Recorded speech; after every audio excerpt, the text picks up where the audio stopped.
Hi, everybody. I'm Mark Mitchell with Marks and Splashes Online Learning. Welcome. We're really happy to see all of you here tonight. We've got a real special treat. We've got Leda Chung on the screen over here. I'll put Leda up. Hi. She's out on the West Coast, closer to San Francisco than Sacramento, right? Yeah, I'm like just south of San Francisco, actually. So.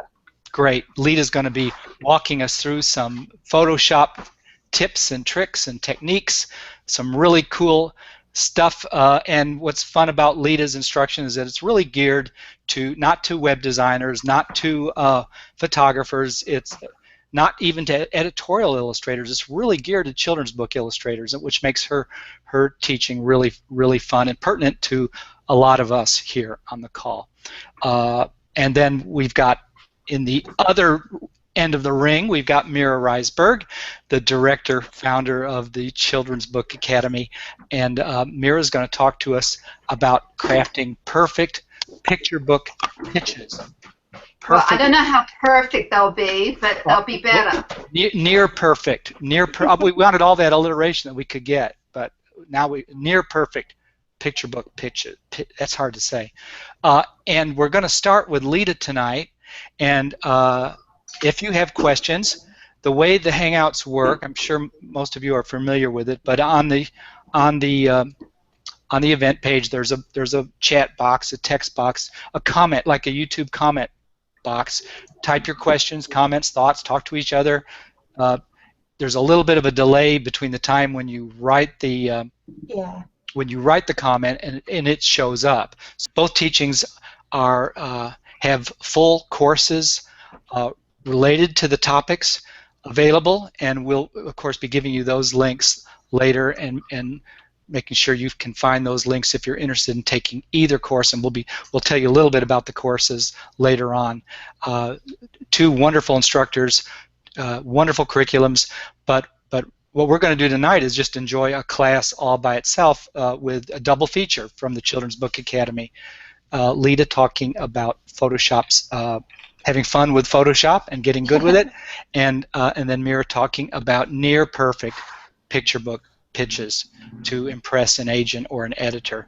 So let me introduce you just a little better to them. I'm just going to turn the AC off. Okay. So loud. We're having fun dealing with all the interesting technical issues of Google Hangouts. If you'd seen me 15 minutes earlier, you would have seen me crawling around on the floor on all fours, untangling wires. That's how it works. So let me tell you a little bit about Leda. She's an illustrator. She grew up in New England, where she attended the Massachusetts College of Art and Design in Boston. Yeah. And after a wonderful 7 years in Boston, her life took her all the way across the country to Mira's neck of the woods, to California. And was that straight to Sacramento, Leda? Yeah, it was straight to Sacramento at first, and I stayed there for about almost 2 years, like a year and a half. And then my boyfriend got a job in the Bay Area, so we moved again. You had to move to the Bay Area and do some hard time. Yeah, we had to move here to this beautiful Bay Area. Leda's got a fantastic website for an illustrator. I think it's a good model to hold up to all of us as an ideal illustrator's website, where she shows all her many skills and competencies. And I'm going to put that link up. I posted it earlier on the live event page, and you'll see it down. If you scroll down through the chat, you'll see her website, but I'll repost it in just a minute. And then we'll also put the when I introduce Mira, I'll put the link to the Children's Book Academy mega website, which Leda helped to do a lot of the design work and illustration work on. So it's a lot of fun. Leda and Mira work together and are fans of each other, and so that's how I found out about Leda and her wonderful Photoshop course for children's book illustrators through Mira. So okay, I want to check quickly with you guys and make sure I'm not too loud, that my voice isn't blasting your eardrums. If you can hear okay. Yeah. Okay. Well, you know I can hear. Soft for me, but yeah. Well, yeah, except Mira can't hear us as well. But if you can hear okay, would you type a Y in your boxes? and I'll see it on the screen here. If you're, you can't hear me say this if you haven't started your video player yet, but if you'll click the player button, you should see the broadcast streaming in real time. Immediately after our workshop tonight, double feature workshop, the recording will be up, and so you'll be able to see the replay. If the live broadcast is driving you crazy, you can come back later and see the whole thing, hopefully a little more smoothly rendered and whatever. So, Leda, I'm going to turn it over to you, Okay. and I'm going to sit back and take notes. Sure. Okay. So this is my first time doing a broadcast like this, so bear with me as I get used to it. I'm just going to share my screen, and I'm going to choose this one. And if you guys can confirm, can you see my Photoshop is up now? Yeah, I can see it. But okay, great. I want to make sure it's working because when I put this up, I can't see the other window. Let me just say quickly, too, for those of you who haven't been on a Hangout Live event before, if things appear to be frozen suddenly, it helps just to refresh your screen.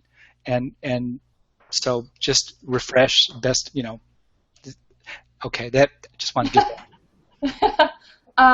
Yeah, okay, so what I have up here is obviously Photoshop, and since that's what I'm going to be talking about. And this is a sketch I did. It's a self-portrait of me with my pigeon ragweed. It was for this project called Meet the Artist, which was a meme that was going around from digital artists. But so I'm just going to show you how I work. And so let's see how to start. So with the Children's Book Academy, you get a really good benefit of working with people and teachers who really, really, really care about you and really care about where you're going to go and making sure that you are getting as much information as you can and feeling like you're in a good place to succeed. So we really like helping with that, and that's why we have the interactive Facebook groups, and we check those every day basically, and we have a lot of me, including Mira, and whoever are the co-teachers for Mira's other courses will always check in on that, as well as Mira's assistants who are so ridiculously helpful. So you always get this really great sense of community with the Children's Book Academy that you don't get at other courses, or online courses specifically, like lynda.com, which is you just watch videos and you don't actually get to talk to anyone. And while my course offers tons of videos as well as a lot of text for everyone to read, it's much more interactive and friendly and exciting. So I guess I'll just talk about what I'm going to do. So I'm going to pick a skin color for myself. And this is just my swatches panel that I'm scrolling through here, and I'm going to pick an arbitrary one. And I'm using my brush, and I'm just filling in my skin color. And you'll notice down on the layers panel, I have the sketch layer, which is that brown stuff, and the lines, which are my finished sort of ink lines. And I put my glasses on a separate layer because I actually wanted them to be purple instead of black, which is what they are in real life. So just a little added thing. And I had done this beforehand if that wasn't obvious already, but I sketched it out with just I have this pencil brush, and it's really easy to just be very loose and use the eraser, just erase parts. It's not a work of art or anything. And if you'll see these little chunks missing here, it's when I take the lasso tool and I can select any area, and with the move tool I can move it around. So Photoshop is if if you're like me and you're not a perfect sketcher, whenever I draw things I can't get it exactly in the right spot most of the time, instead of having to erase it and then redraw it again like in traditional work, Photoshop you can just select it and move it to wherever you want in the drawing. Oh, and there's also the wonderful thing called undo, which is my favorite. It's just Control Z or Command Z if you're on a hit save if you're on a Macintosh. So if I just keep going back, I can just completely undo everything I've done, basically. So it's so helpful, like if I make a mark outside of it, or if I do, let's say, the wrong color, like, oh no, I start coloring myself a really bright Simpsons yellow, I can just undo it and it's gone. Whereas in traditional work, it'd be like the worst mistake ever. So, and I did it again, see? So undo and no problem. So I'm going to continue doing my skin tone a little bit. And so, as I mentioned, there's a lot of video tutorials, and they are sped up a little bit just because I'm not a quick artist. It does take me a little bit of time. So if it were in real time, you'd be very, very, very bored. They take hours. So I have I sped them up a bit so it's a little bit more interesting, but I have a voiceover where I just talk and walk you guys all through exactly what I'm doing and exactly what part of Photoshop I'm using. And then there's a lot of cool features where I can zoom into different parts of the window, which is what I can't do in the Google Hangouts, but it's really fun. And Photoshop is my favorite tool, and it's what I use primarily for all of my work. I think like 99% of the time I always use Photoshop. I might sketch traditionally, but that's when I do paint, I mostly just paint for myself. There's no pressure.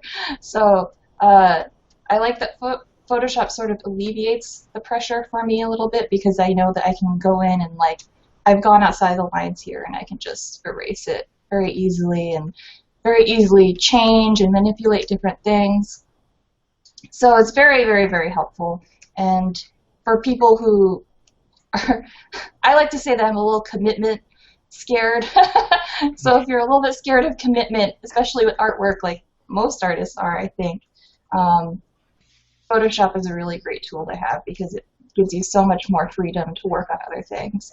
And I'm not going to do a very good job with this just because I know I only have half an hour, and it would take me much longer than that, as I've mentioned. So let's say that's my base skin layer. I can rename my layers so that I don't get lost, and I recommend doing this all the time, which is super fun. I can create new layers. I'm going to label this one clothes. And I'm going to pick whatever color I want for a shirt. And I can just start coloring my shirt literally any color that I want. And because it's on a layer that's over the skin layer, you'll notice that these places where I went over the lines, I can just easily cover that up and you wouldn't even know that I painted underneath it. So it's like when you do traditional painting, all your layers of painting will be on top of one another, and it's really good to build up your layers. And with Photoshop, you can do sort of the same thing, but you have a lot more control. And if I wanted to move the layers, it's very easy. I can just move it, and then the skin shows up on top of where I painted the clothes, or move it back, and it's underneath again. Oh, another thing that's really great, if any of you are scared because you are not familiar with Photoshop or computers, don't worry, because the Photoshop course, is basically 2 courses in one. I know Mira wants me to stress that. It's basically 2 courses for the price of 1 course. So you get 1 course, which is the beginning parts. I'm moving my hands and I keep stop drawing, but because I think you can see me. But so it's 2 courses in one. The first part really shows you just all of the bits of Photoshop that you would need to know. I also have everyone set Photoshop to look the same, because you can have these things called workspaces. And I have a custom one, but if you set it all to the same workspace, Photoshop will look the same across the board for everyone. So you don't get lost, because I know that's very easy to do. And with computers, they're fairly complicated. So, but yeah, so the first course walks you through. It's especially good for illustrators who are mainly traditional illustrators and who want to just use Photoshop to tweak their traditional work. So if you're a traditional painter, you can use it to tweak your painting. And one of the great things that it can do, and this is shown in the first part of the course, so you get it really fast, but let's say if I don't like this color that I've chosen for my shirt, I can really, really, really easily change it by going to an adjustment menu called Hue and Saturation. And I can just drag the slider around, and you'll notice that the color of my shirt changes. And it can be whatever color I want. I can also change how saturated it is, so I can make like a neon green shirt or a neon yellow, or I could bring the saturation down so it's more of a muted blue or whatever color I decide to change it to. So that's super helpful. So if you painted one of your characters and you actually don't like the dress color you gave them, or even if the skin tone is a little bit too alien, which happens with me a lot, it'll just be a little bit too pink or a little bit too purple or something, you can really easily just do the skin tone, and I can even show that with here, where I could move the skin tone to be a little bit different. You could make an alien where they are just having a completely out of this world skin tone. But so that's something that's very helpful. Another thing is that you can change, so if you've done a sketch, I'm just going to hide my other layers here so you only get the sketch. If you've done a sketch and the lines are pretty light, you can do this thing called levels, which I brought up here, and you basically, it just allows you to change how light and how dark the sketch gets. So if I bring this white slider all the way over, you'll notice it just keeps getting lighter and lighter and lighter. And if I do the same thing with dark slider, it gets darker and darker and darker until it becomes pure black, basically. So if you've done a pencil sketch and you scan it in and it's very gray and not very saturated, or not saturated, but contrasted, which happens a lot because scanners they try very hard, but they're not perfect, you know. All scanners will do this, so you can just bring it all the way up and it'll be black like you want it to. Or if you've done ink line work and the ink is showing off as like a gray instead of the pure black that you painted in originally, then you can just make it black in Photoshop. And Leda, I've got a I got a nice question. Joel's already answered it. A text illustrator for Liliana, but she was asking the difference between. Well, first of all, let's just address this for traditional illustrators. Why Photoshop, and then the difference between Photoshop and Illustrator, and the two different Adobe.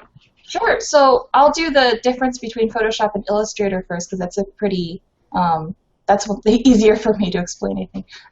So the difference is that Photoshop is, Photoshop is how is to make things like paintings, which there's variations in the brush, and there's variations in the color, I mean, not the colors, but in the shapes can be easily rough or soft edges. And Illustrator works in these things called vectors. And what a vector is it's basically a sharp-edged shape. So if I draw, actually, I'll just do, Illustrator basically works like this shape tool. So I'm going to drag and draw an oval. I'll just fill it in with like a bright orange color here. And so what happens with vector work is that you can resize it to any size and the edge will stay the same. And while this does happen in Photoshop, once it's saved as a JPEG, it becomes what's called a raster image. I explained this in the Photoshop course too. Yeah, but it becomes what's called a raster image, which means it has pixels. So if I set that shape, and I'm going to zoom in really, really, really far, you'll see that these little squares pop up. Oh, this is so, I'm at 12,000 or 1,200% right now. So each square is a pixel.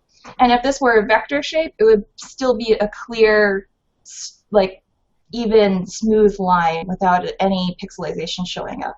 And so vector illustrations are really great for things like logos that need to be printed at different sizes. But for things like children's books that pretty much have a set size, you can totally do illustrations with Illustrator, and I know a lot of artists that are really amazing at that, but Photoshop gives you a lot more freedom. Let's see, it's hard to describe. So like with with Illustrator, you can have these gradients to use for shading, but otherwise to make shading, you kind of have to just layer shapes on top of each other, and you can do that by changing the opacity. So a shape would be less opaque and they'd build off of each other. And for some people that think that way, it's really fun. And it is fun just to do in general. Like, I've done a few illustrations like that, but I much prefer just like the painting feel to it.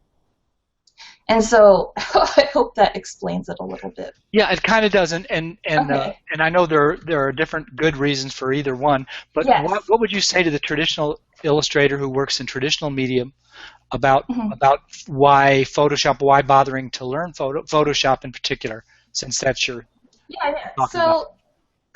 So obviously the world is moving towards a very digital end, I don't know the word, but a lot of editors and art directors will really prefer that you send digital files and not just traditional pieces, because A, it's cheaper, and B, it's safer, because you will keep your original artwork and you can scan it in and bring it into Photoshop and change it however you like, and you can send it to the art director and they have their high definition copy, but if they lose it or if something happens on the internet where the file gets destroyed by some sort of disaster, your original piece is still there, so you can still send it to them again and your original file is still there. Whereas if it was your original piece that you were sending and it got lost in the mail, it's gone forever, and then they have to pay you to create a new piece of the same exact page, which is probably not exactly a very happy thing to do. I would be really, really sad if my work got lost in the mail. But another thing is that, like I was trying to say, is that Photoshop gives you so much freedom to change your traditional work. So if you have a painting, I don't have a painting, I don't think, but if you had a painting and you wanted to, again, like just change some aspect of it, or even move a character from the left side of the page to the right side of the page, or flip them so that they were facing the other way, which I can do really quick. And whoop, that was actually the one layer, but you can flip them so they're facing the other way. And if you're doing this traditionally, you could definitely do it through a scan, but if you're only a traditional artist, then you'd have to repaint the entire thing. Or if you wanted to move, like if I wanted to move my ragweed character so that he was not on my arm anymore, but instead, I'm doing this poorly right now, but if he was not on my arm but instead on my shoulder, I could fairly easily flip him around and move him to be on my shoulder here. And I'm doing this very quickly so you can all see, but Leda, you're doing great. okay, Yeah, great. Leda. And you can erase it so he's just over here. I made him look a little bit creepy. And so he's no longer on my arm like the sketch shows, that he's now on my shoulder. And so that's something that's you just can't do traditionally. You'd really have to just paint the entire thing over again, which is very disheartening. So yeah, if Mira or you guys could think of another example, then I'd be happy to demonstrate that. But that's the biggest example I can think of, is that you can so easily change anything in Photoshop without having the fear of commitment. You know? Yeah. Liliana was following up her question with which of the two programs is harder, more difficult to learn, and you might just hit on that. We won't spend too much time tonight talking about Illustrator. It's a whole different program. But what would you just say to that by way of intro? It's honestly, they're about the same. All Adobe programs work very similarly. So if you've learned one, you can very easily learn the other. So as an example, I have my tools over here. And in Illustrator, all of the tools are almost the same. There's a few different tools for each program, like probably like 5 or 6 different tools in each program that are specific to that program. And some tools might work a little bit differently, like the brush tool in Illustrator works very differently from the brush tool in Photoshop. But if they're, yeah, what was I saying? They're both about the same. So I actually learned Illustrator first and then moved to Photoshop because I liked the vector illustrations a long time ago when I was in high school. Way back in the day when it was like Photoshop and Illustrator 7. So, and now it's like CS6 now, but I think that's like 12 or 13 technically. So very long time ago, and I really liked, vector illustration, and through learning Illustrator, I was able to just easily learn Photoshop. So you kind of also get that benefit a little bit. Oh, another thing is that in the Photoshop course, you get a free InDesign tutorial so that you can easily figure out how to lay out your picture book or chapter book or whatever, because it's all basically the same principle, is just the different sizes. And you walk students through making their dummy, their picture dummy. A picture book dummy, yeah. Or any book dummy. Yeah. Mm-hmm. And yeah, so that's a really nice added benefit. So it's real, and like I said, because I recommend taking that going through that demo at the end of the course.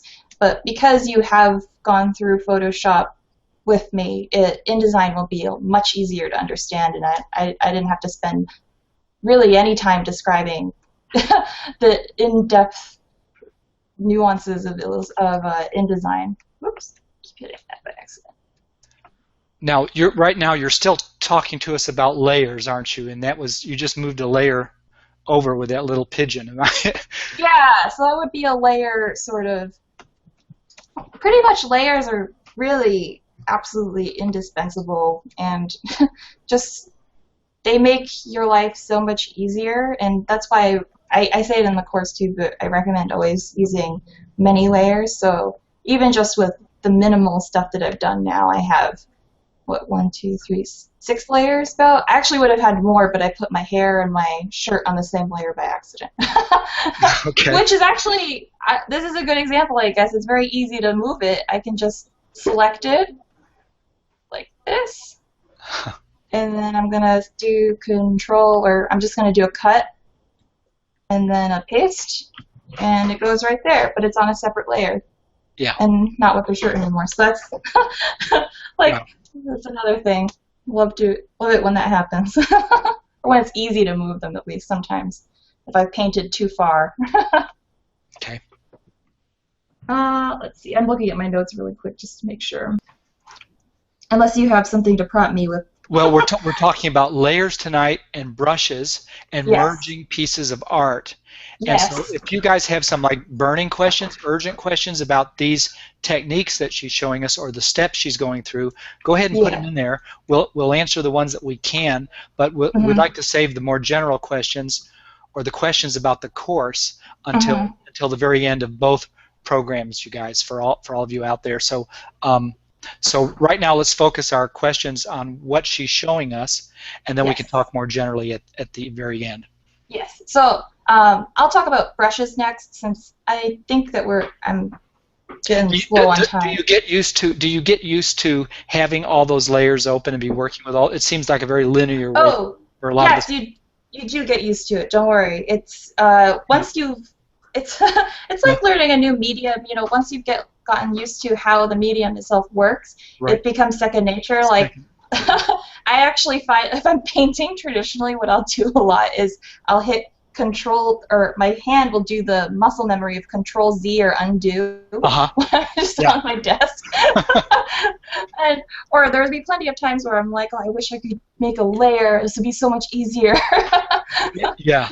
Well, I remember there was a time when mixing colors in watercolor or acrylic seemed like a very tedious, labor-intensive, linear process, and of course it's second nature very quickly. So I'm glad to hear it's the same kind of thing.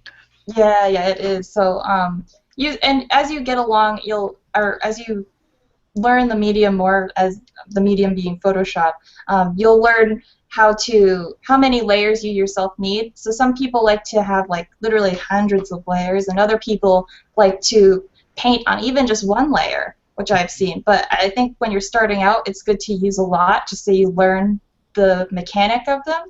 And then like maybe a year or so later, once you've gotten really used to Photoshop, you can start being a little bit more picky and being like, well, I don't technically need a layer. Like, personally, I used to do, so I have my skin base layer, and I used to create a new layer to make the highlights, and then a new layer for the shadows. And so I could easily like move those around.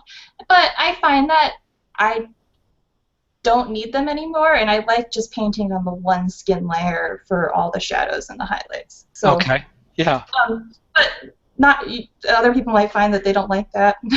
So it's totally just a preference thing. Just an example. Tanya is asking, what color palette do you have open right now? Oh, I never see that many colors on mine when she. I have I think. Oh God, it's been. Oh yeah, I have Pantone solid coated. Actually, solid and coated and uncoated, I really can't tell the difference, so I don't, if someone else can, that'd be great. But it's one of those, and there's hundreds of colors. I also like the, I think it's the True Match colors. That's another one that I like, which I can bring up. Okay. And it's like a nice rainbow of colors. But let's see if this is it. Solid coated. Nope, that's not it. I'll never find it again. Oh, there it is. It's a CMYK coated. So these ones are, CMYK is a color profile. Most images are RGB, which is red, green, blue.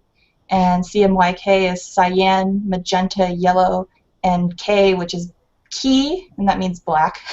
Why are you seeing all these colors instead, and Tanya isn't? Did you import a bunch of palettes or? Oh, these ones came default with Photoshop. If she's using the same palette and it's not showing all of those colors, then it might be a difference in the version of Photoshop, because I'm using CS5, so if she's using one that's much older, it's possible that maybe it doesn't come with that palette specifically. Usually the ones that are within a version of each other, like CS4, CS5, and CS6, I believe all have these palettes. So if you go further back than that, I have trouble remembering. So so let me just talk about brushes really quick. So you can have like hundreds of brushes in Photoshop that do different things. I've been using, let me make it really big. I've just been using this one, which is like something that I like. It's just a softer sort of not really textury, but has a softer edge and a more interesting edge than other brushes. The default Photoshop brushes are a little boring. So for my taste, like this is one of them, and it's just a flat. It has this thing called transfer, so the lighter that your pressure is, the lighter the color is, and then the harder that your pressure is, the more opaque your color will be. But it's just a circle, and it's a little bit boring, but you can have brushes that do like these really fun textures, and I have brushes that look like paint. Like I have these watercolor brushes, and it sort of there's some of them are better than others. But this looks like paint, right? It looks, and it doesn't function exactly like watercolors do traditionally, because that's very hard to program, but it looks kind of wet. Yeah, but it looks wet. And these are not. Yeah. Yeah. Is the paintbrush one of the brushes that you include in the course as a giveaway? I didn't make any brushes to give away to people because I am terrible at making brushes. So if I gave you any, they'd be really bad. But this is part of a brush pack that I'm using that I mention a lot in the course from someone who does make really good brushes named Kyle T. Webster. So in the course there's a link to his, where you can go purchase his brushes, but it's very cheap. It's like a couple bucks or something for like that's great. for like, I don't even remember how many. Like, I don't know. I think I bought his mega pack, which has all of his brushes, which is like 500 brushes, and it was only like $10 or something. Wow. So, That's cheaper than real brushes. yeah. Yes. They're cheaper than real. That's something about Photoshop. They are much cheaper than real brushes. So you can get all sorts of these textury looking effects. And I teach you how to make your own brushes, which you can do in Photoshop. As I mentioned, I'm really bad at it. I just don't really like there's some part of it that's not clicking in my brain for like, but how did he make it look so cool?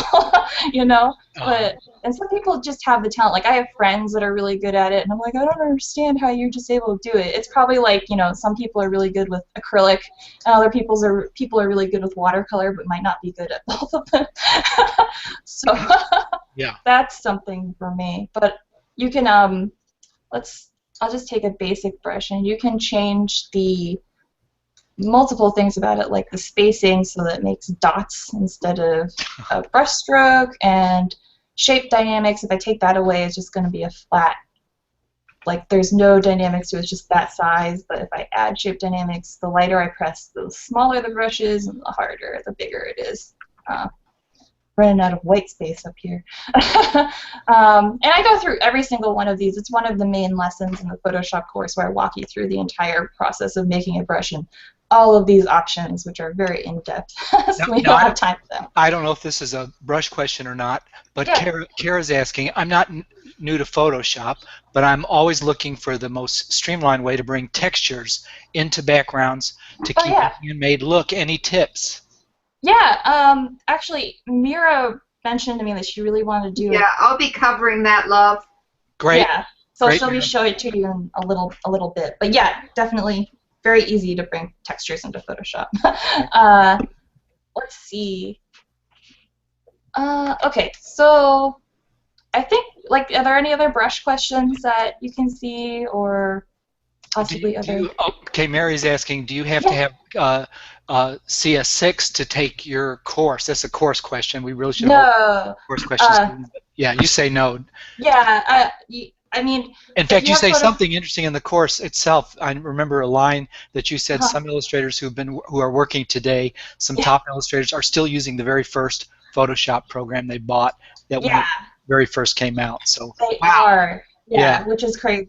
So I know, and they're really good artists too, which is what's crazy. I'm like, man, you guys really did it. I don't need to update. I like to keep up to date just because I'm that kind of person, but curious. Yeah, just curious, and especially if there's certain, like, they always introduce new tools and stuff, like something that they don't have in older versions of Photoshop is like a content-aware fill, which means that Photoshop decides what to fill into a space because of what's around it. It's very complicated, but you can go watch videos of how it works. It's one of Adobe's prized features. But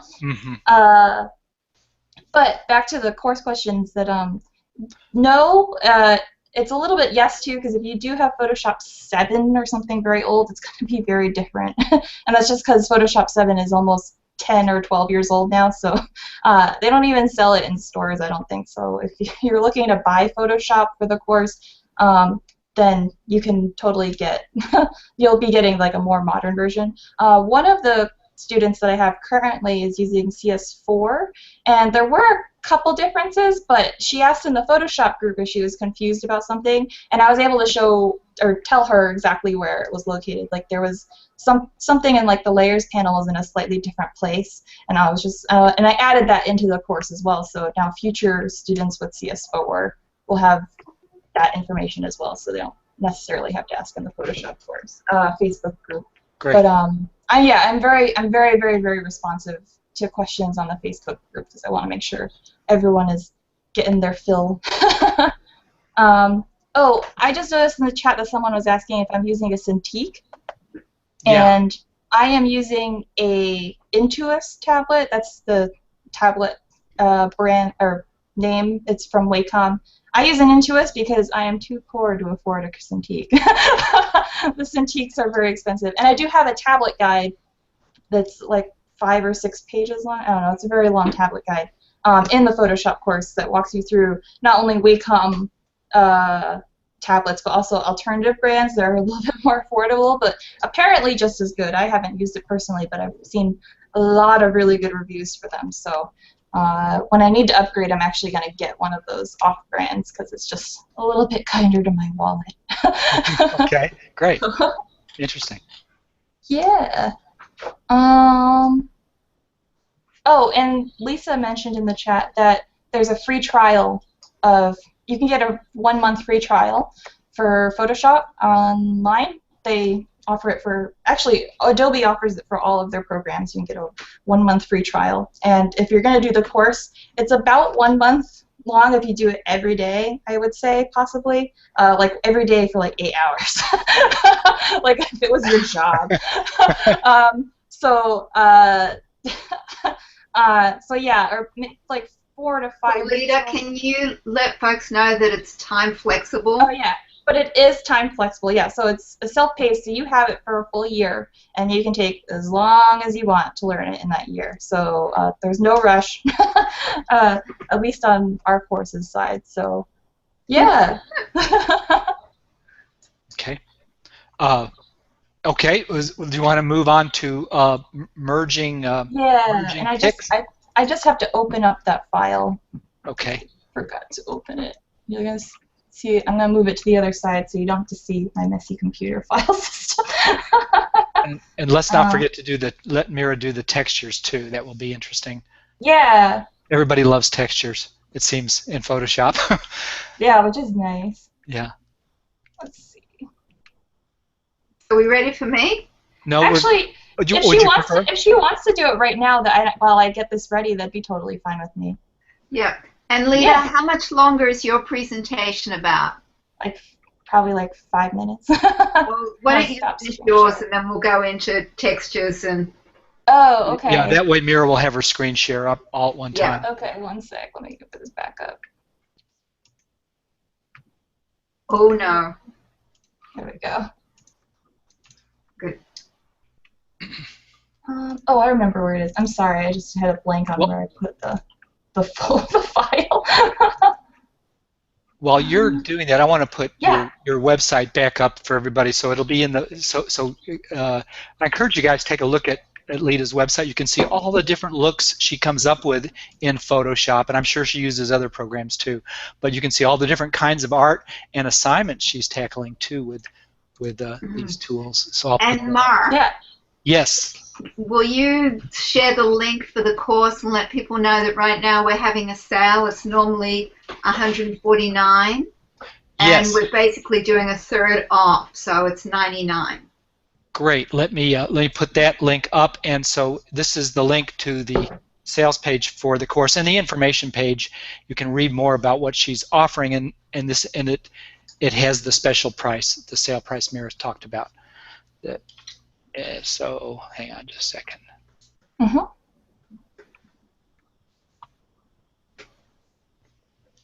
So yeah, is it okay if I talk? Yeah, it's great. Okay.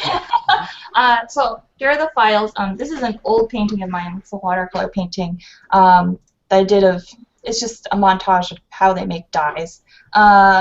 So it was a very big painting, and so I just scanned it in 2 runs. So there's the right side and then the left side here, which is something that many illustrators will come into conflict with, since the average scanner is only 8.5 by 11, and anything larger immediately becomes ridiculously expensive.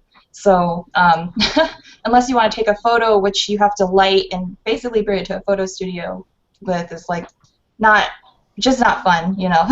Not many of us have access to professional photo studios. So I've scanned in both of these, and what you can do in Photoshop, which is really easy, is Photoshop has this thing called Photo Merge.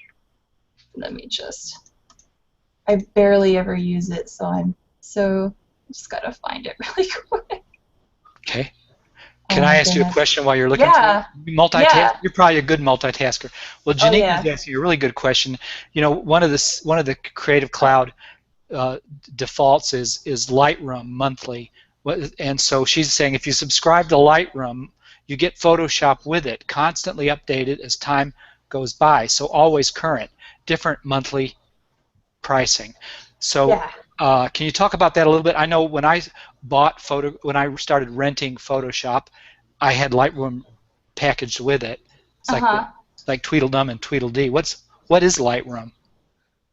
I'm gonna have to be honest and say that I'm not super familiar with it, but I do believe that it is something very, very, very geared for photographers, where it's like a lighter version of Photoshop where you can edit your photos in it, and I guess it opens faster and stuff. Because I'm not a photographer, I haven't really used it. I do have it because it comes packaged. I just never actually used it. Yeah, Photoshop was originally put out there as for photographers, wasn't it? It wasn't, and then somehow the artists. Yeah. So. Okay.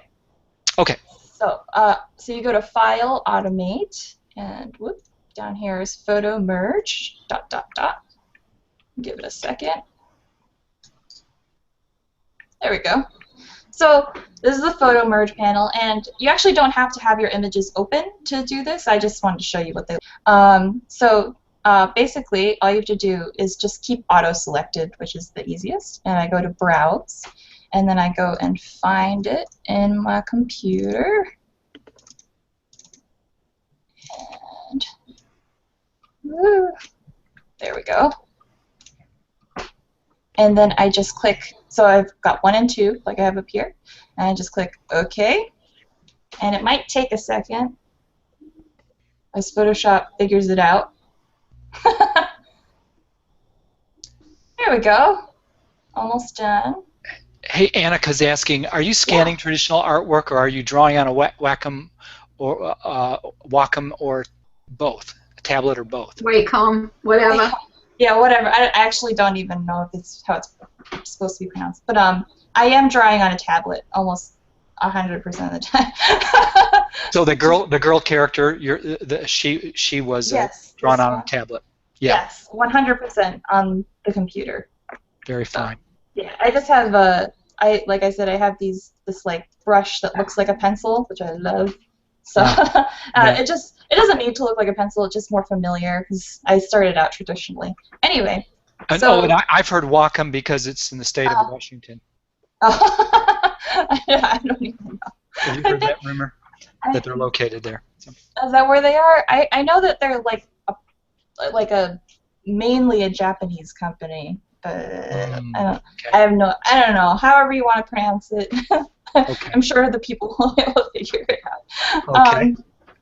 But so this is the photo merged image, and Photoshop did all the work for me, which is great. You can see here in the layers panel that there's the 2 images together, and if I hide one layer, you can see that Photoshop cuts out its own little outline, and it fills it in with the other image. So if I were going to do this manually, which you can, you have to sort of finagle it and move it just ever so little. I mean, I guess I could demonstrate it really quickly. Let's see. That's not wide enough. Also, I think I just heard a cat.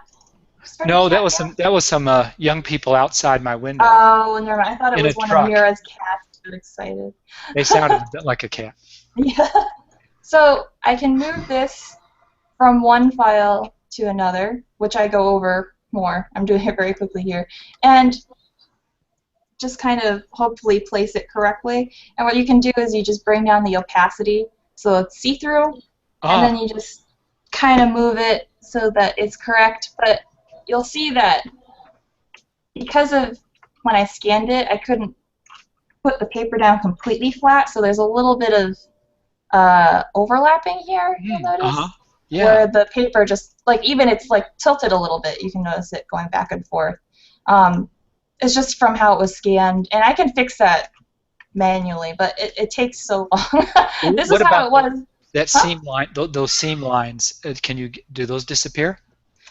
I'm thinking how to correct an image on the left-hand side of your double-page spread watercolor. I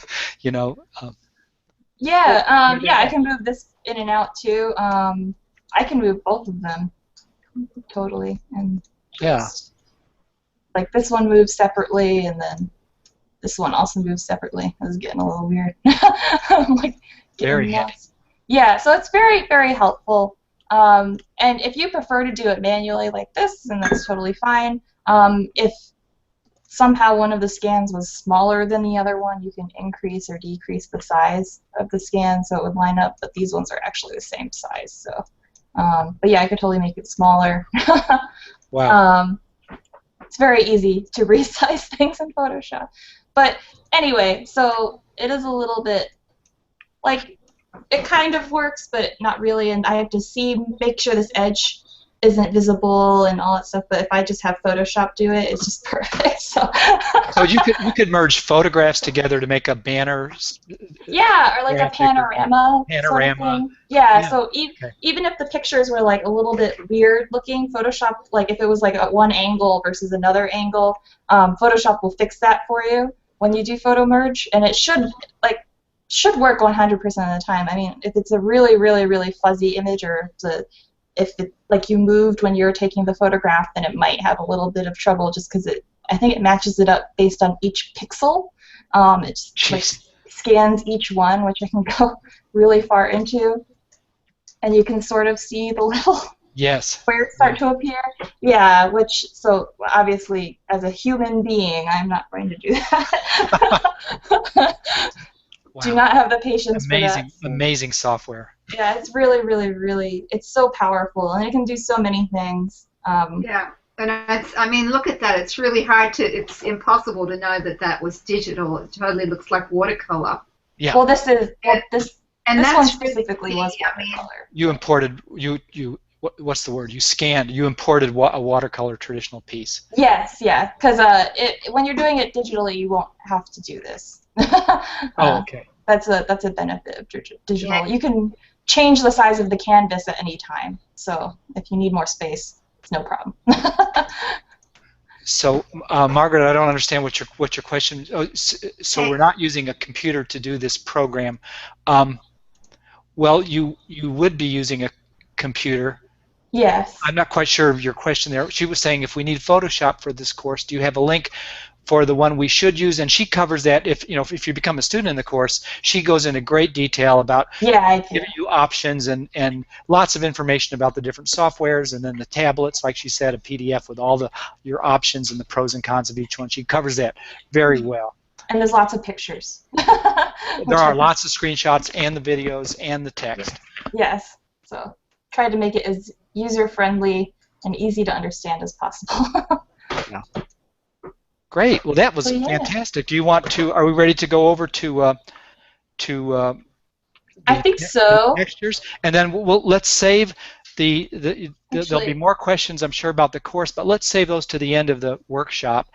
And then if you just came just to hear Leda's part of the workshop, you can pick this up on the recording and hear more about Leda's course at the very end. Just fast forward. But I think you're going to enjoy hearing Mira's presentation on textures, and then she's going to talk about perfect pitches, and it behooves every illustrator to learn some things about writing, because that's where you can start calling the shots better as a creative creator, is when you know how to write and draw. Your double threat. So in closing this little training session, is there anything you wanted to did you want to put a cap on this or tie a ribbon around the very topic of brushes, layers, and merging images?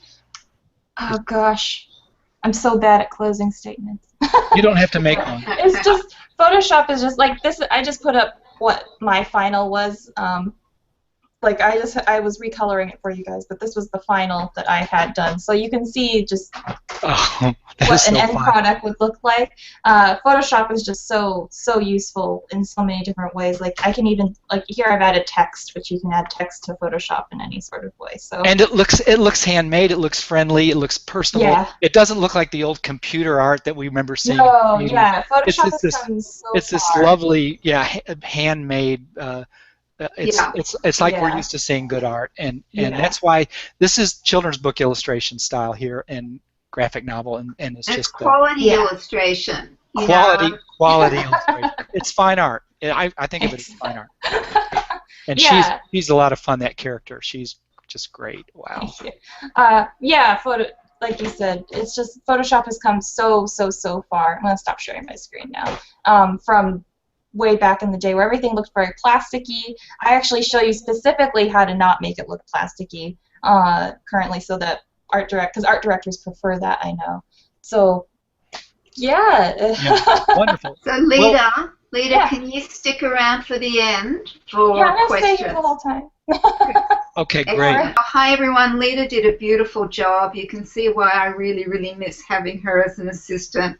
And she kind of, started in midstream in some ways, because in the course, we start at the very, very beginning, where she goes over all the tools. She gives you different options of different kinds of Wacom tablets and what tablets are and what they do, and inexpensive ones to get. Tablets, if you want to do art on a computer, you really need to get a tablet. It makes it so much easier, because you're not doing like the claw. Yes. The dreaded claw. Here's mine, and I use it all the time. I use it instead of a mouse, because it's just so much kinder on the hand. Mm-hmm. Now I'm going to give me 1 sec here, and I'm just going to do a real quickie here. Okay. I'm going to make this a little smaller by doing Command minus, and I'm on a Mac, so things will look a little different. And my poor computer's a bit hot, so am I, and that's because I can't have the AC on right now, because it's so darn noisy. Okay, so here we go. Here's the layers. You find the layers under it's either, here it is under Window. And I prepared just a little bit in advance. I have a folder on my computer full of all different kinds of textures, because I love working with textures. And here, all of this is outlined. This has all got a black outline. The outline can be any color you like, but it makes it really easy for working using textures the way I like to use them. So I'm just going to what I'm going to do is I'm going to use the wand tool. Here it is over here. And let's move this here. And I like to use the keyboard command, so that's a W. And because this has got a black border around the edge, and this is all defined by black, defined by a black outline, it selects that area there. If you look on the layers over here on the right, I've got this layer here that I've got turned off right now, which I'm going to turn on. And I've got this thing called a mask here. And masks are totally cool. So let me turn that on, and I'll show you what a mask does. So you can see I selected it on this layer. Now I'm coming to this layer here. And, Leda will teach you all about layers in the course. Don't worry, layers are your friends, as is the mask tool. So that whole wall area has been selected. But I want to keep that wall. Oh, actually, you know what? I'm going to go back here. And I'm also going to include this bit of wall too. So I'm going to hold the Shift key. I'm still in, I'm on the wrong layer. And I'm going to go back here. And I'm going to add this to it. And now I'll come here. And I want to invert it. So I want to select everything except the wall area. So to do that, I do Command Shift I. And you'll see that it will change. And you can also do it through the select menu at the top. As I said, I'm really hooked on doing the keyboard commands. Then I'm going to go here to the layer mask, and I'm going to delete it. Oh, Mira, we actually can't see your layer panels or anything like that. We just see the drawing board with the metrics on it. Yeah. You can't see my layers panel? No. We can't see your workspace except for the drawing itself. Yes. Oh, that sucks. Why is that? That's I don't know, it's very weird. Oh, did you tell it to show the entire screen or just the window or active program or something? Because something about Hangouts is it asks you to choose what you want to share, and if you choose like just the window, it'll just show. If you chose, it's a bunch of options and they're not very clear. Okay, I'm going to stop screen sharing and I'll do it again. Try it again. Oh, that's a good idea. Okay. This is also a tutorial in the course as well, so if we're There's also a tutorial on Hangouts themselves. Yeah, right. So here it says Google Hangouts would like you to share the content of your screen with plusgoogle.com. Choose what you'd like to share. And there should be one that just says screen 1 or... Oh, here it is, entire screen. Yeah, there you go. Thanks, love. Ah, it's me. Here we go. So can you see my lovely layers now? Yes. Yeah, we can. Yay. Good. And so here, this is the mask tool. Here's what it looks like when it's masked. I deleted, remember I inverted and then I deleted everything except the wall area that I had selected on this layer down here. And when you use the mask tool, I always like to use it on erase. Leda likes to use it with the brush. But with the erase, you want the black at the bottom because the black is what the mask is. And so you see how it's masked here. And what's beautiful about this, I'm going to deselect this. And I'm going to go in and I'm still on the mask layer. I'm going to toggle that black to the front. And I'm still in the erase tool. Oops. Now I'm in the brush tool. And I'm on there. And so I can totally bring that back and forth. Now I'm going to bring it back again. Let's make that brush a little bigger. So you can either do it with the brush tool or you can do it with the erase tool. Here I'm going to do the same thing for, I'm going back to the, and see how I've got some of these labeled. Leda's much better than I am at labeling things. Leda's pretty amazing, as you've probably figured out by now. And it was pathetic when she was leaving. I was pathetic when she was leaving.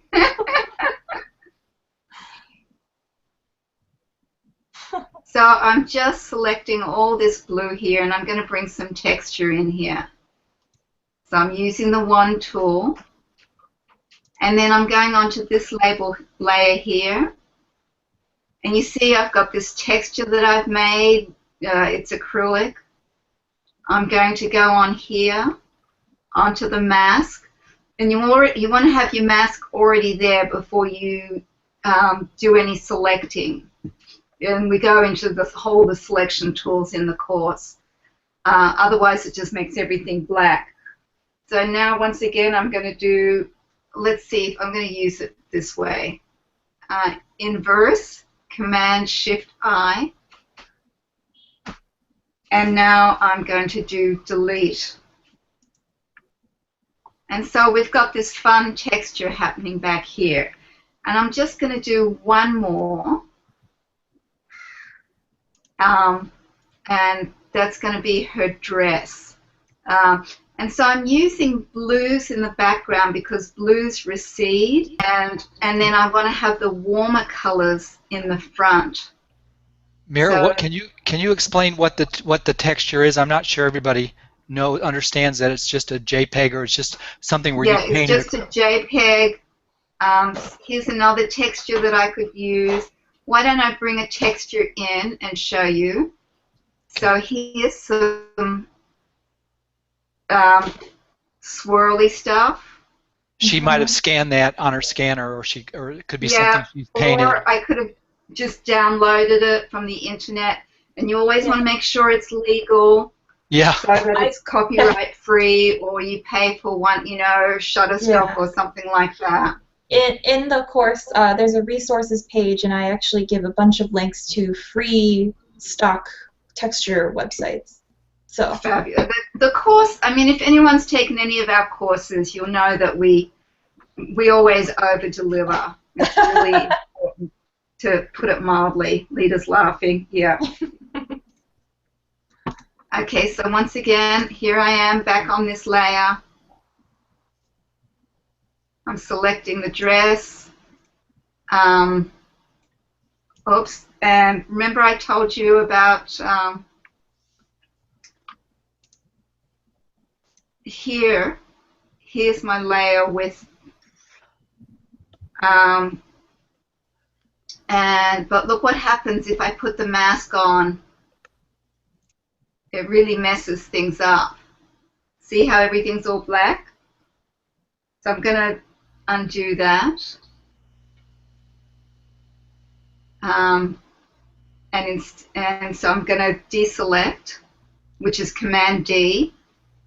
I'm going to go here. I'm going to make the mask on this layer. So I'm not affecting the actual artwork, the actual swirly stuff. I'm just affecting the mask. So let's go back here again, turn that off. And let's go back to the wand tool, W. I'm turning this on again. I'm going here. Woo. I'm going onto the mask. And I'm inverting Command-Shift-I. And I'm deleting. Yay! Yay! Well done. And I'm going to go Command-Shift-I, and I'm just going to reinvert to bring it just back to this layer with the clothing. And you can see how I can really build, you know. And one of the things that's really fun is you can play with opacity. So if I want that to be a lot lighter. But I like the intensity of that. Whoops. And I think I'm going to go here to the blue, and I'll play with the opacity on that. Oh, I want more than that. Okay. So 90 is pretty good. So you can see how I can just keep building and building. I'm going to try one last thing. And go back to this layer.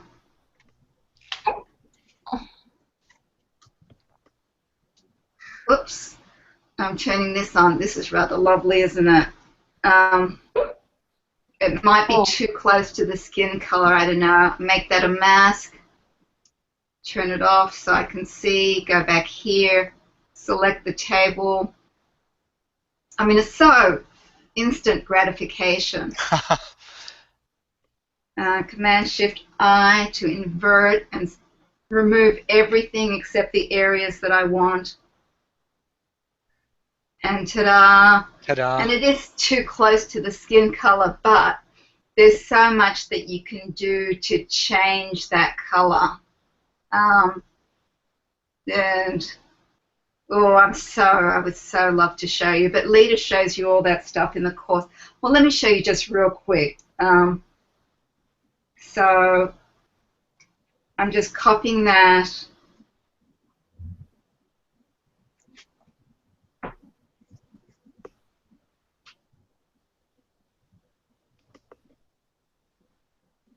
Let's bring it in here. Oops. I didn't invert it, but that's fine because I just want to show you some color things really quick. Image, adjust, color balance, so I can play with all of these.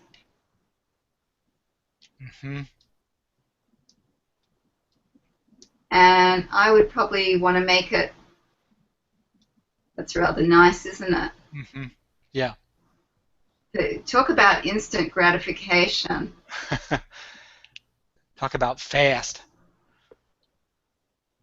Oh, that's gorgeous. but I've got the wrong area selected because I didn't invert it. Another thing that I could do is I could image adjust color balance. No, we did color balance. Let me show you image adjust hue saturation, and that's really fun as well. Yeah, I went over that briefly. You went over this? Yeah. Good. Okay. So there we go. That's it for layers from Mira. Thank you, Mira. So yeah, that was neat. It can make a drawing look like whole different kinds of drawings for sure. Yeah. So is this a story about the invention of the skateboard, a nonfiction? No, it's why Mona gets her smile, and it's a little kid that makes up this whole story. It's because she sees the word macaroni in the sky, and then she wants to figure out what macaroni is, and she's an inventor. We've got this little white thing here, and I'm not sure what that is. I'll figure that out later, but it'd be fine. There's so many ways to correct any boo-boo, but that was just a quick and dirty look at working with textures, and you can totally build textures by putting different layers and fooling around with the opacity. You can also do different kinds of, lighting, and it's so amazing what you can do, and the course is pretty phenomenal for teaching all of that for only $99 right now. Yeah, it's a fantastic course, and it's. I might even make a little review video of it and put it up so you can see great. Some of the interior of the course and just all the content that Leda and Mira provide. And Leda is so thorough and so personable, user-friendly. It's just a great way to be introduced and then to go to the intermediate level in Photoshop, in my opinion. So anyway, yeah, great course. I'm going to put the link up for it one more time. And Joel's got a really good question while you're kind of gearing up, Mira, about Photoshop. Leda, he says, how do you know when? This is a great question. When you have over Photoshopped a piece of art. So that is a really good question. So it's kind of also related to how do you know when you've overworked any piece of art, but a good way to tell how you've overworked a Photoshop piece is, at least something for me, is that often when I'm working on something, I might zoom in a little bit too far, which is a little bit of a great thing and not so great thing about Photoshop, and I'll do a lot of detail into this one little aspect of my illustration, and when I zoom out, it's actually only like 1 inch big. And I'm like, that's when I need to know that I'm like, okay, I need to like just go away for a second and like really think about what I'm drawing here because I'm getting too caught up in the details. And another thing is obviously the often dreaded plasticky look. The plasticky look works for certain types of illustrations, but when you're something I stay away from is keeping everything so blended, because in Photoshop you can just keep going. There's no stopping you from blending. And you can blend stuff so far that it's just like a pure gradient. And while it's perfect, like a perfect blend, it doesn't actually look good in the end. And actually keeping like a sort of messy, like seeing the brush strokes and seeing like this like very simple looking aspect of the illustration in the background, like really, you would, when you're doing it, you'll say to yourself like, oh, everyone's going to notice that I didn't render that part of the illustration well enough. But there are so many artists that you look at their art and they're like, this art is beautiful, but then when you look at it really close, you're like, oh, I can see exactly where he used what brush in Photoshop, and like there's like a texture there that I know I have, and like just like these little bits there, it's like I can see all of his brush strokes, you know. So I hope that answers the question a little bit. So, yeah, it kind of does, and I think it kind of goes back to with traditional art. Step away from your piece, step across the room and look at it. Yeah, you really have to step away from it and make sure, or even just go away for like an hour and come back with a little bit of more of a clear mind. So. Yeah, and Annika, the banner art on the Google Live event page, that's actually a Google piece of art. It's not something any of us did. And I'm sure it was digitally done, but It we is can't talk to digital. it. Yeah, okay. Yeah. Google has a bunch of artists who are amazing, and you can follow them on a bunch of their social medias. Oh, yeah. But they're all digital artists.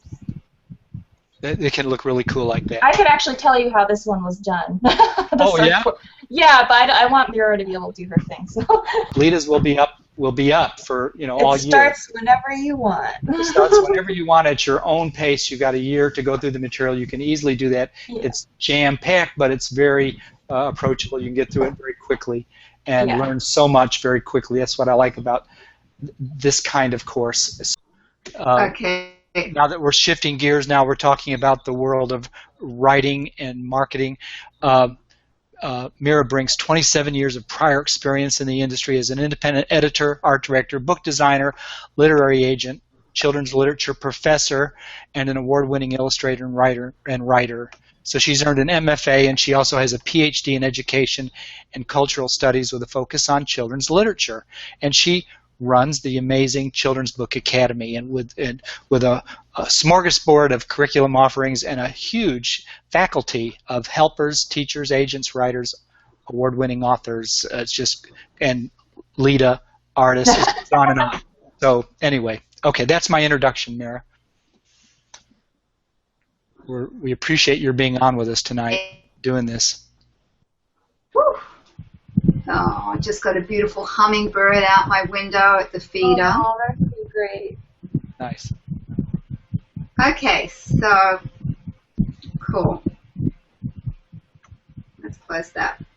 There we go. I'm ready. Can you see it? Yep, we can see it. Looks great. Great. Okay, so before I begin, I'd like to clarify that the pitch is the enticing lure, similar to the book's hook, that you include at the beginning of the cover or query letter, or that you deliver verbally to an editor or agent to entice them to want to find out more.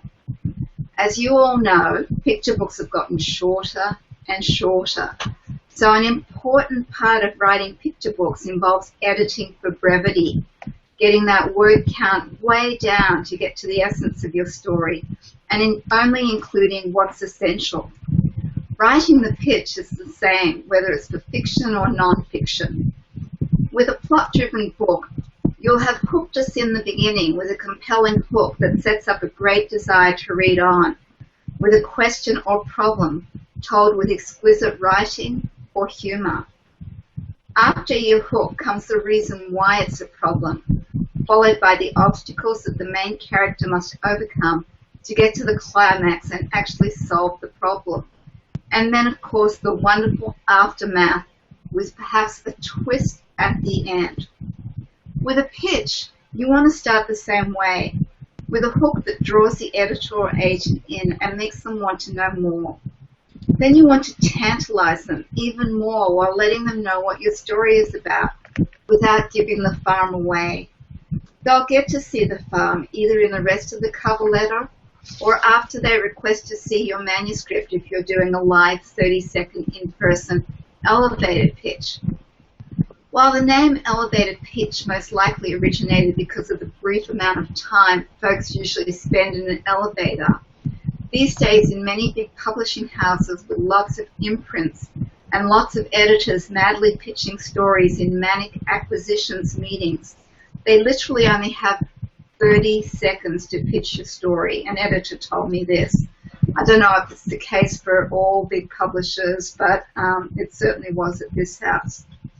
So you don't need to go into what all the obstacles are or how it ends, because you're just pitching in hopes that the editor or agent catches your ball and wants to read on or ask for more.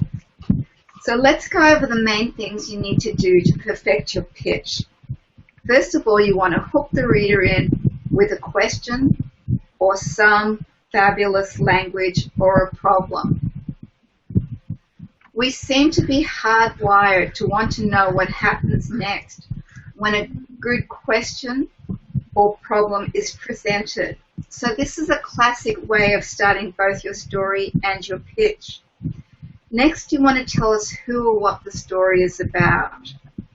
You want to end with a question or a call to action so that once again, the reader or editor or agent wants to read on. Some agents and editors like it when you provide more information, such as how your story ends. But generally that's considered more of a brief synopsis than a pitch, though it can work either way. The key is to keep it short, 25 to 60 words or 30 seconds. Exciting, enticing, and beautifully written. I'm a big believer in examples. So here are some examples from book jacket flap copy. Try saying that 5 times quickly. Book jacket flap copy. But a lot of pictures do end up on the front jacket flap or on the back of a book. Let's start with this. Whoop. Sorry. Okay. Let's start with this historical fiction. Abe Lincoln crosses a creek, a tall, thin tale, introducing his forgotten frontier friend. Now, I'm sure you know lots about Abraham Lincoln, and this is what it says when you open the jacket and you read in the very front flap. Now, I'm sure you know lots about Abraham Lincoln, the 16th President of the United States, but what you might not know is that Abe would never have become president if it hadn't been for Austin Gollaher. What's that? Never heard of Austin? Our country wouldn't be the same without him. You see, he was Abe's childhood friend, and when Abe went tumbling into the raging, rushing waters of Knob Creek one fateful day, well, luckily Austin was there. Still itching to know more? Why don't you just turn the page and let Deborah and John tell you all about it? So this is an exception to the rule. It's got 100 words, but it starts off by introducing a problem, then tells us what the book is about, and then leaves us with 2 questions that make us want to read on.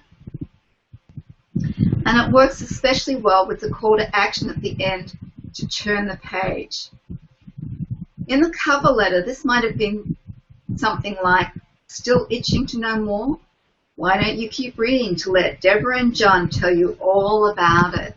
So can you see how this is a very distinctive voice, you know, really engaging the reader with a question. You know, it's in the, it's addressing the reader directly. So, but what you might not know. And so it's very intimate, it's very engaging, it's very compelling. Now let's look at Leonardo, the Terrible Monster by Mo Willems.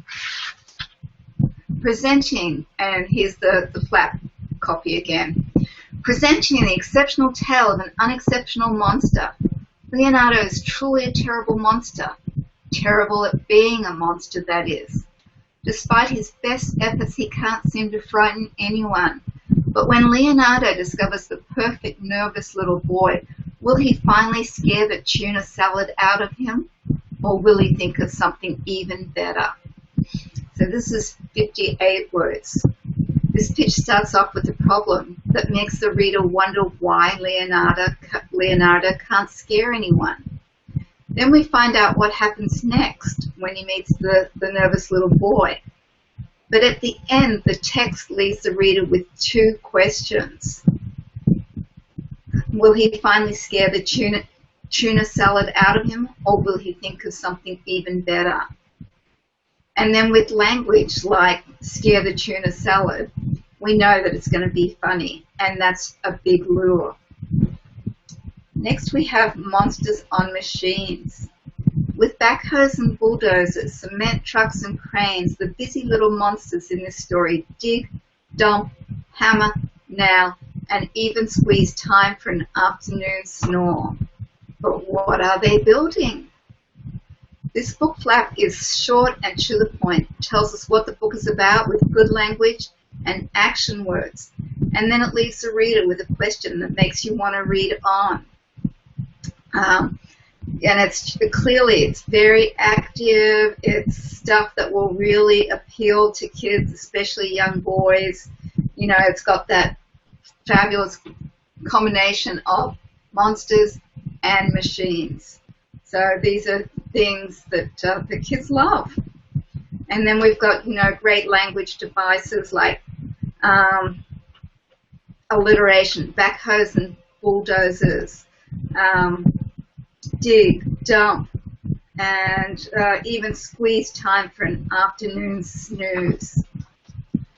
The next example is Sparky.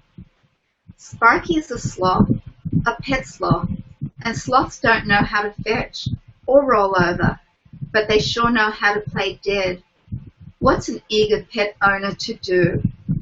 32. Oh, this is, okay, 29 words. This pitch tells the reader who the book is about, mentioning the problem and the reason for the problem, and then ends with a question. Baby bear sees blue, with blue jays, brown trout, and yummy red strawberries. Baby bear's forest is a very colourful home. Join him as he explores the wonders of his lively, leafy world, with Big Mama Bear always at his side. There's a lot of telling us what the story is about, the different creatures that are in Baby Bear's world. But there's no questions here because it's just the beautiful lyrical language and description that lures us in. It's clearly a very gentle lyrical story. Zombie in Love pitches with humor to entice readers. Mortimer is looking for love, and he's looking everywhere. He's worked out at the gym. If only his arms wouldn't keep falling off. He's tried dance lessons, but the ladies found him to be a bit stiff. He's even been on stalemate.com. How's a guy supposed to find a ghoul? When it seems all hope has died, could the girl of Mortimer's dreams be just one horrifying shriek away? And it's actually only 69 words. That was a mistake there. So this pun-filled pitch explains what the book is about and asks many questions. So it's hard not to want to find out what's going to happen next. And it's just really fun. And Kelly DiPuccio is fabulous. And for our last example, Nino wrestles the world. Señoras y señores, put your hands together for the fantastic, spectacular, one-of-a-kind Nino. Flop, slish, bloop. In a single move, he takes down his competition. No opponent is a challenge for the cunning skills of Nino, world champion, lucha libre competitor. This tempting copy uses a call to action in the beginning. Put your hands together. It's telling you what to do. Great onomatopoeia makes the language distinctive and exciting. And while there's no direct question, such as, will Nino ever be defeated?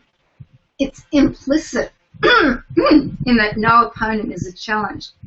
And we all know that he will be challenged. So in all these examples, they pretty much follow the formula, but they also use great language to make each story unique and delicious sounding.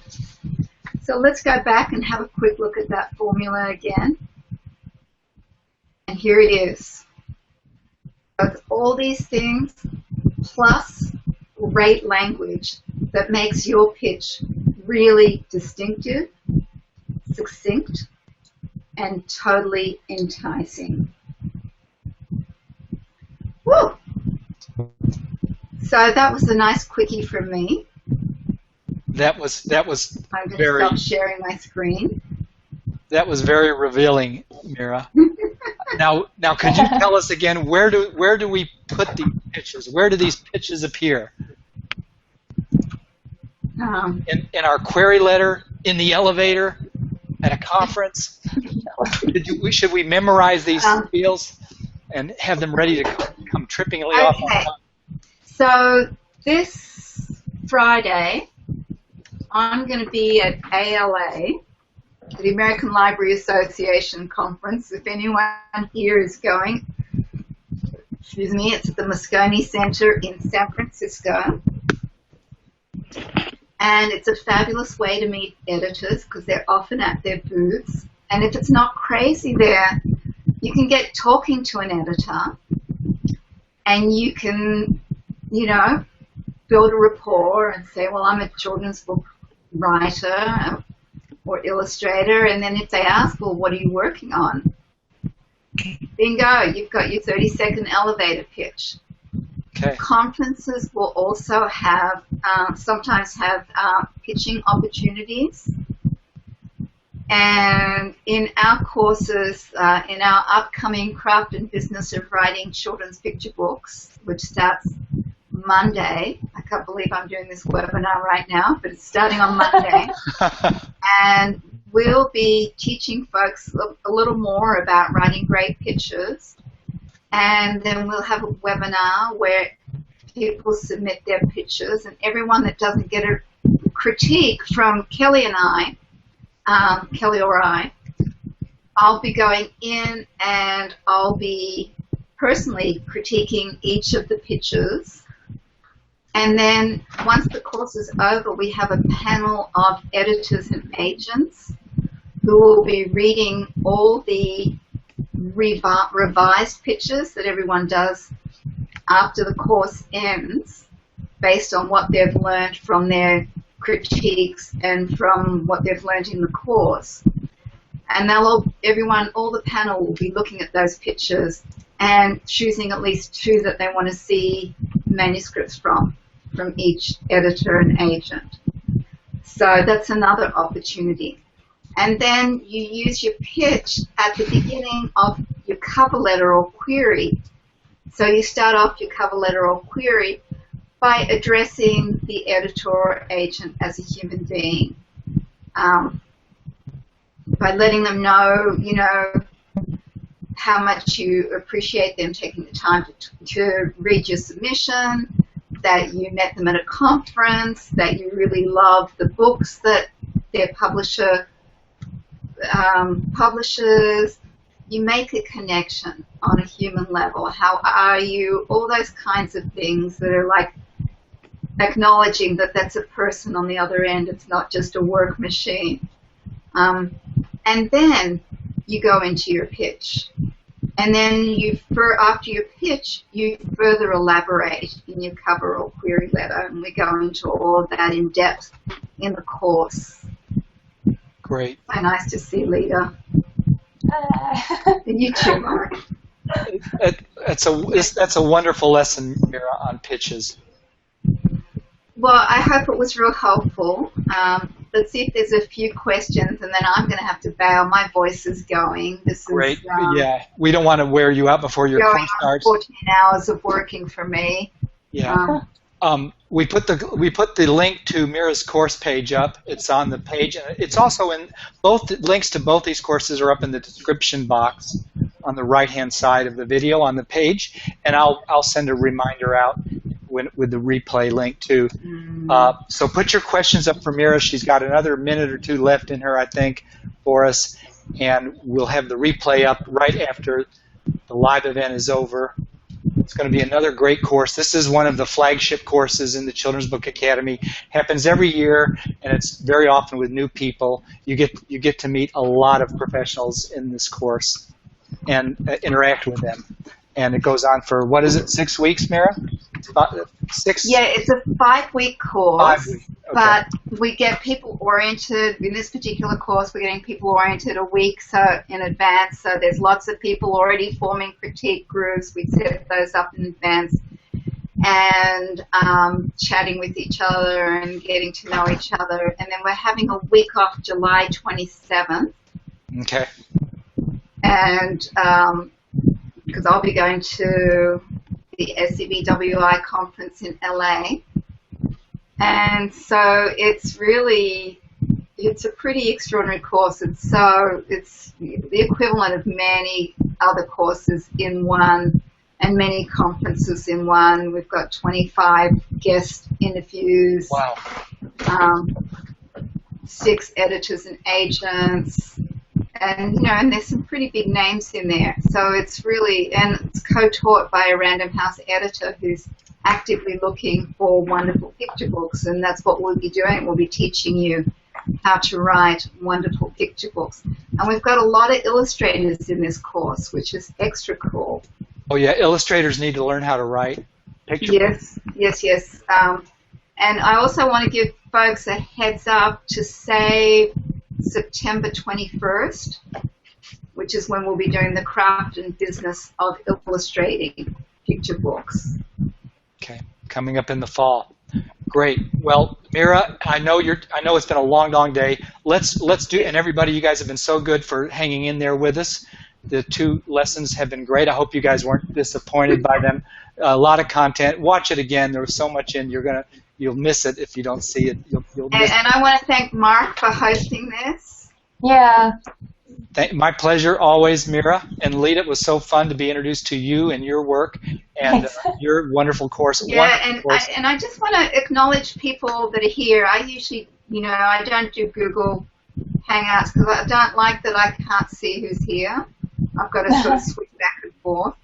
But I know that there's, Liliana, I'm really glad you're here. There's a few Academy students here, which is always really wonderful to see. And there are a few Marks and Splashes students. Dan Garrett, I hope you're still here. Joel Cook and many other good friends. Lovely. And Nancy, thank you for joining us, and Rosie and Laura Rackham and Deborah Meyer. So I hope you guys found this really helpful. Guys, put your thank yous in the chat box, and we'll let you go for this evening, and we'll send the replay link out. It will be on this page if you just want to come back here as well. And check out their courses. It's a great opportunity, and Mira's starts Monday. So we won't take up any more of y'all's time, but we're going to end the broadcast. Type your thank you notes in there to Mira. If you have any questions about the course that you'd like them to address, I'm sure if you put your questions in the chat box, they'll get back to you, and you can see it on the page. You can see their answers. We'll see you in the next online adventure. Okay. Yeah. Good night, everybody. Bye-bye. Good night. Bye.